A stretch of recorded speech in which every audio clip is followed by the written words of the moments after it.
નમસ્કાર। આજે જ્યારે આખું વિશ્વ આર્થિક અસ્થિરતા અને યુદ્ધ જેવા તણાવનો સામનો કરી રહ્યું છે ત્યારે ભારતની અર્થવ્યવસ્થાએ આખી દુનિયાને વિચારવા મજબૂર કરી દીધી છે।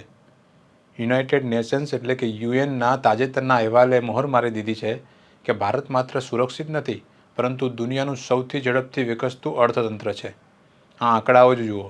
વર્ષ 2026માં ભારતનો વિકાસ દર 7.2% રહેવાનો અંદાજ છે, જેની સરખામણીમાં ચીન માત્ર 4.6% અને અમેરિકા તો માંડ 2%ની જ આસપાસ છે।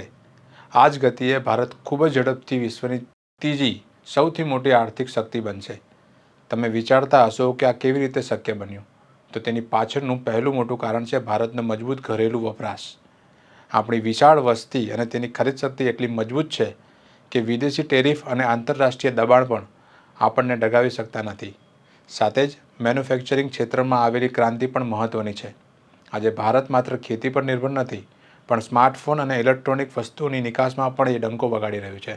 રસ્તાઓ, રેલવે અને ડિજિટલ ઇન્ફ્રાસ્ટ્રક્ચરમાં સરકારે જે રોકાણ કર્યું છે તે આર્થિક એન્જિનને ઇંધણ પૂરું પાડી રહ્યું છે। માસિક રૂપિયા 1.75 લાખ કરોડનું જીએસટી કલેક્શન અને $700 બિલિયન વિદેશી હુંડિયામણ શું સાબિત કરે છે? એ જ કે ભારતની ઉત્પાદન ક્ષમતા, ખરીદ શક્તિ અને વેચાણ શક્તિ ખૂબ પાવરફુલ છે। ભારત હવે પડકારોથી ડરતું નથી, પણ તેને તકમાં બદલતા શીખી ગયું છે। ભારત હવે માત્ર ટકી રહ્યું નથી, પણ દુનિયાના અર્થતંત્રને નવી દિશા બતાવી રહ્યું છે।